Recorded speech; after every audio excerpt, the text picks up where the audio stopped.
Գյուրջան Կասկադ, հասանելի բնակարաններ 65 ամիս մարման ժամկետով։ Ղազինյան,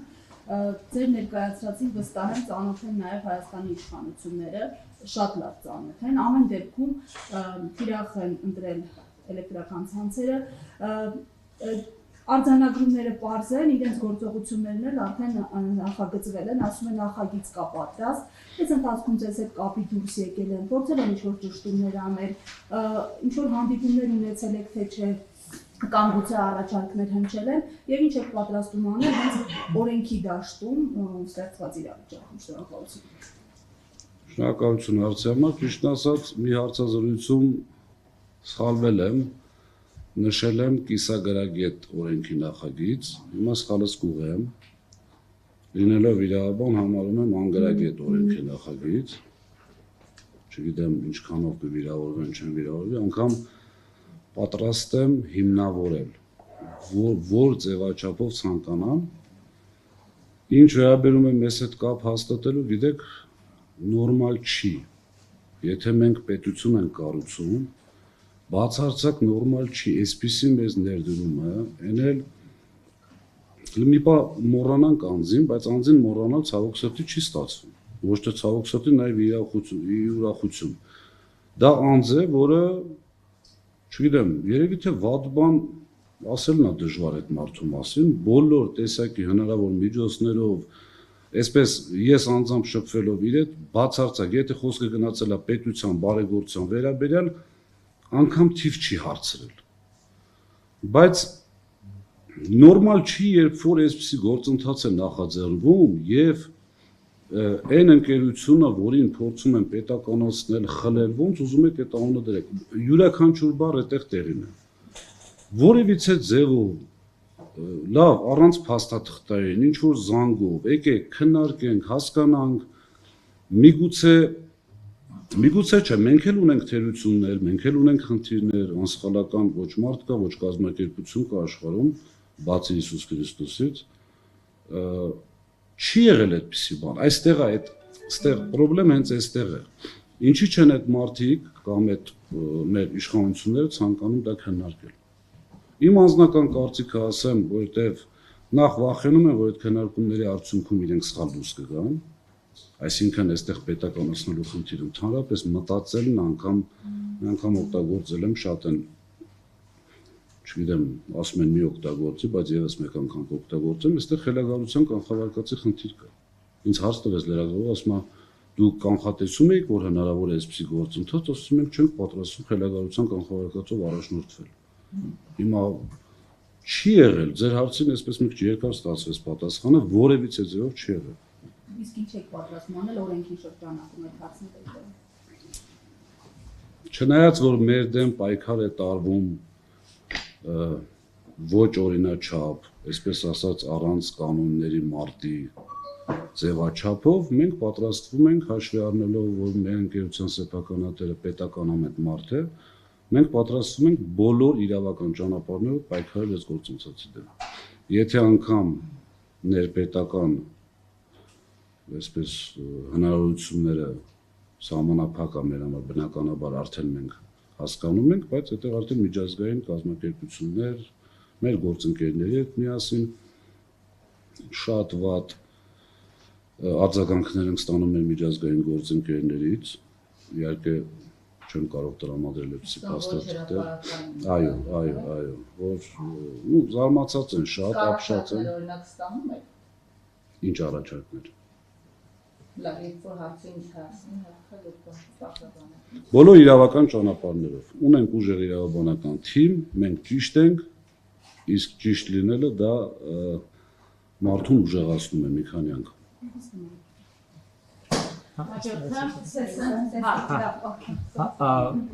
Մի քանի անգամ նաև նշվում էր, որ ընկերության մինորիտար բաժնետերը Էլի Կարապետյանների ընտանիքին պատկանող, բայց Կիպրոսում գրանցված ընկերություն է։ Այստեղ կա ինչ-որ պայմանագրային որևէ կետ, որևէ ասենք պայմանագրում կամ որևէ նման իրավական փաստաթղթում, որ կառավարության հետ նման իրավական վեճերի դեպքում, որ միջազգայնացանում, ասենք Լոնդոնի արբիտրաժային դատարանում կամ այլ նմանատիպ արձանում, որտեղ պիտի նման հարցերը քննարկվեն։ Ուրեմն պայքարի ռազմավարության շահերից ելնելով թույլ տվեք ես դա չասեմ ձեզ ունենք ամեն ինչ ունենք գիտենք որտեղ գիտենք ինչ ձևաչափով ընդհանուր բանակցություններ են տարվում ամեն ինչ կա ամեն ինչ պատրաստ է այնպես չի ունենք sense հանգիստ նստած այո մեր համար գործընթացը սկսված է անկեղծ ասած Կարապետյանի ապօրինի ձերբակալումից հետո կալանավորումից սկսած որովհետև հասկանում ենք ինչ է կատարվում բայց ներողություն եմ խնդրում ձեզանից թույլ տվեք այդ ռազմավարության այսինքն ինչ ճանապարհով ինչ ացյանում բայց հավատացած եղեք շատ լուրջ է լինել Մեր գործընկերները, քանի որ հետաքննությամբ այսպես բացել էին ինչ բարդություններ իրենից ենթադրում պետականացումը կամ եւս մեկ այլ անձի փոխանցելը, որովհետեւ դուք եք կարծացել եք վստահաբար, որ ասվում է ոչ թե պետականացնում են, պետությունը այդ քաշը եւ այդ հնարավորությունը եւ այդ մենեջմենթը չի կարող իրականացնել, չունի, հետեւաբար վերցվում է, խլվում է մեկ այլ մարդու փոխանցելու համար նախ կխնդրեմ այս մասով մի բան ասեք եւ մյուսը եւ որպես իրավաբան եւ որպես քաղաքացի եւ հաջորդը կա հնարավորություն կամ դուք բացառում եք որ Սամվել Կարապետյանի ազատության գինը կարող է լինել այն ստորագրությունը որը կվճռի թե հեցի ճակատագիրը թե իր ճակատագիրը ամենատխուր վարկածներից մինչև ուրախ վարկածներ եւ ամենազվարճալի անդադ քննարկվում է դուք եք հասկանում այսինքն քաղաքացի եք որ օրինակ կարող են հանել եւ նրան վետո դնել թույլ տալ հայրենիք մտնի ոտք դնի մյուս կողմից նրան թույլ տալ դուրս գալ քաղաքական գործընթաց սկսի այսպես հազար ու մի վարկած քաղաքական առևտրից մինչև տնտեսական եւ հաջորդը դուք ղեկավար եք այս կառույցում եւ դուք լավ եք հասկանում որ Նիկոլ Փաշինյանը սկսել է առևտուր ձեր ամեն աշխատողի հետ սկսած պահակակետի հսկիչից մինչև մաքրուհի եւ մինչև տնօրեն։ Ձեր հետ կոմպրոմատի լեզվով, շահագրգռելու լեզվով ձեր աշխատակիցների հետ խոսք ու զրույց եղել է իշխանականների կողմից թե ոչ։ Ես գիտեմ, որ այստեղ գլխավոր դատախազի եղբայրն է արդեն իսկ աշխատում, նախ նրա այստեղ աշխատելու հանգամանքները մեզ բացատրեք, մանավանդան նոր է։ Այս արդյոք սա սցենարային պլանի մաս չի կազմել հաշվի առնելով նրանք կարող էին կանխատեսել այս ելքը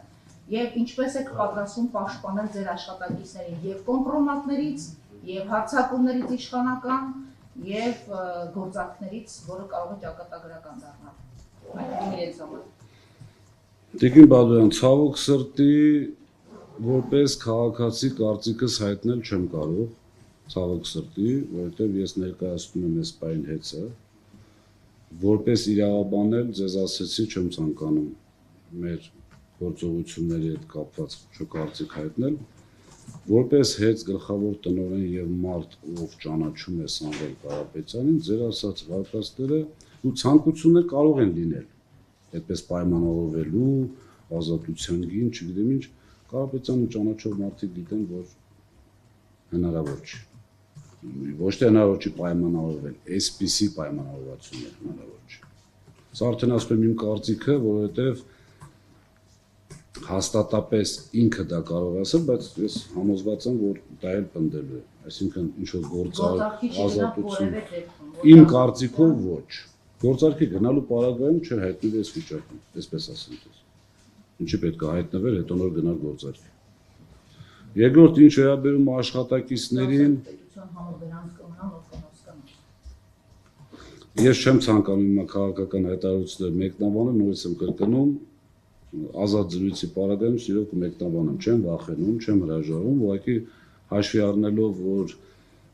ներկայացնում եմ հեծը այս պահին եւ չթիրախավորելու համար մեր հետագա գործողություններում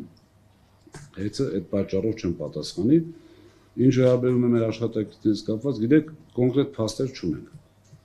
Ունենք ասեկոսեներ, որ այտենց ասում են, հեսա գալիս ենք, պետականացնում ենք, կառավարիչ ենք նշանակում 30% աշխատավարձ ենք բարձրացնում։ Չեմ կարող ասել ինչ քանակի մարդկանց վրա դա կարող է ազդել, բայց մի քիչ մտածող մարդու համար դա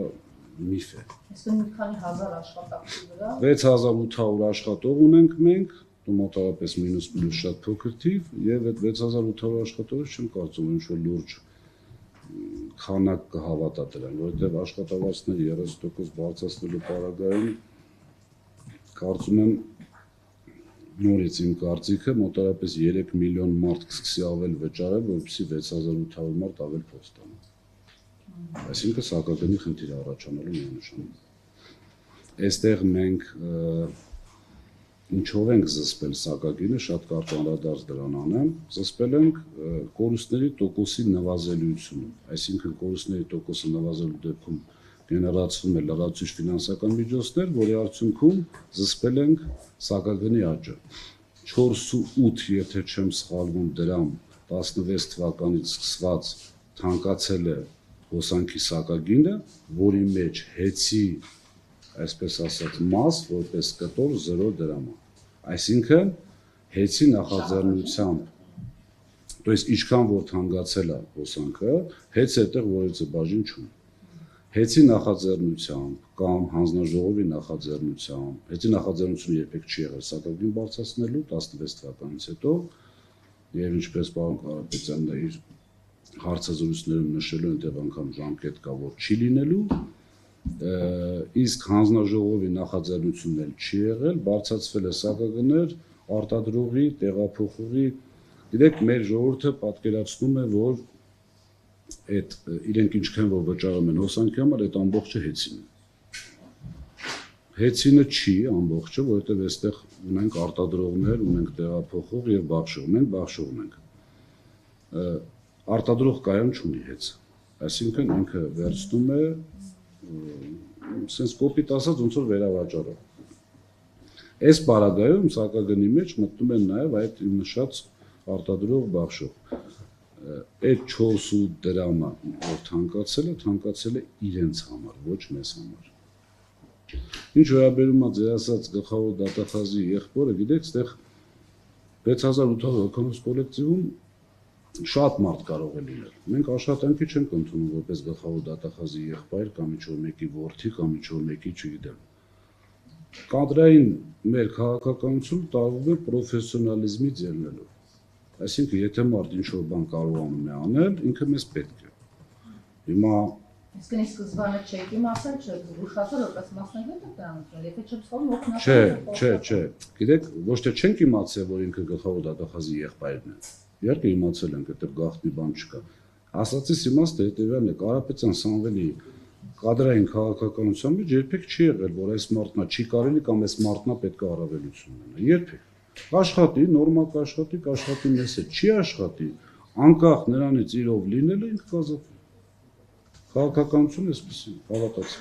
Այս պարագայում այդ ժամանակ խաղաղ են եղել արշալույսները ձեզ մոտ, հիմա խաղաղ չեն։ Ճիշտ է չի ձեզ այդ հարցը տալ, բայց ամեն դեպքում ռիսկեր չի պարունակում արդյոք ունենալ մանավանդ գլխավոր բուրգում մեկը, ով իշխանության է։ Նախ գլխավոր բուրգ չի, Մուսալեր մասնաճյուղի տնօրենի խորհրդական անդամն է, ձեր նշած անձը, եւ ախր գիտեք որ նախնդիրը, լավ ընդունենք գլխավոր, ընդունենք իմ օգնական կամ խորհրդական։ Ես ինչ եմ անում, որ ես վախենում եմ, որ Վարդապետյան Աննայի եղբայրը իմանա։ Ինչի՞ չենք այս տեսանկյունից նայում։ Այսինքն մենք չենք անում այնպիսի բան, որից վախում ենք։ Ով տանում է քաղաքականություն լավ չի։